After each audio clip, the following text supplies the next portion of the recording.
On continue la partie 1 du cours, parce que là, les coordonnées qu'on a fait dans le dernier exemple, 2, - 1 et 4, - 2, c'était facile, c'était juste 2 fois plus grand. Mais des fois, vous aurez des nombres qui seront plus compliqués et ce ne sera pas si simple que ça de vérifier.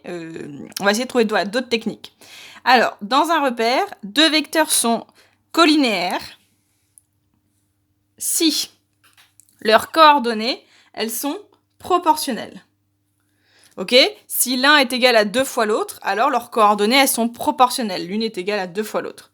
Et vous avez vu, si, avec tout ce qui était proportionnalité au collège, si U, ses coordonnées, c'est x, y, et si V, ses coordonnées, c'est x', y', si on les met dans un tableau, vous connaissez avec les relations de proportionnalité, eh ben, ils vont être collinéaires si, quand on fait le produit en croix, ouais, x fois y' moins y fois x', ça fait 0. Il faut que la première diagonale soit égale à l'autre diagonale. Donc, la formule, elle n'est pas forcément à apprendre, la x' moins y, yx', tout ça là, ça c'est pas forcément à apprendre. Par contre, c'est à se souvenir visuellement. On fait première diagonale moins deuxième diagonale, ça doit faire 0 pour que ce soit proportionnel. Donc, quand vous devez savoir si ces deux vecteurs, j'ai mis u égale, il n'y a pas le droit au égal, pardon.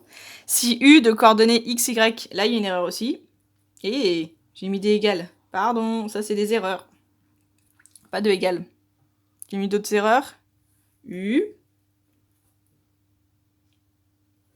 C'est bon? Ok, pas de égal. C'est un vecteur, il a des coordonnées. Il n'est pas égal à ses coordonnées.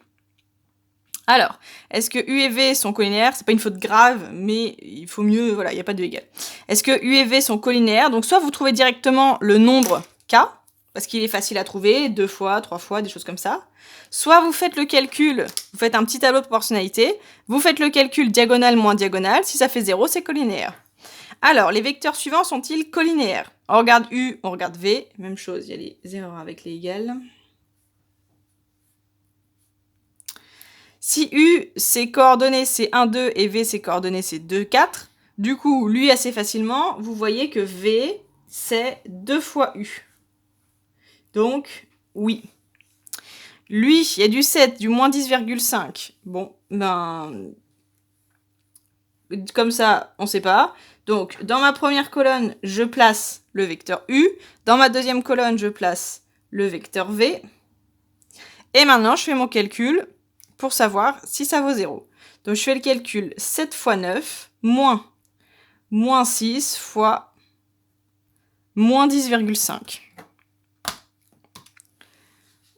Alors, 7 fois 9, moins 6 fois moins 10,5. Ça fait 0. Donc, oui, ils sont collinéaires. Dernier vecteur à droite. 2, 2 et moins 3, on pourrait trouver la fraction pour passer de 2 à moins 3, on multiplie par moins 3 demi, donc ça marche. Par exemple, on peut faire U, si on le multiplie par moins 3 demi, on obtient V. Donc moins 3 demi de U est égal à V, donc c'est bon, on a une relation. Ou sinon, si vous ne trouvez pas le nombre par lequel on multiplie pour passer de l'un à l'autre, toujours pareil, le tableau de proportionnalité, 2, 2, moins 3, on fait le calcul. Donc 2 fois moins 3, moins 2, voilà une parenthèse, moins 2 fois moins 3, ça fait 0. Donc oui, ils sont collinéaires.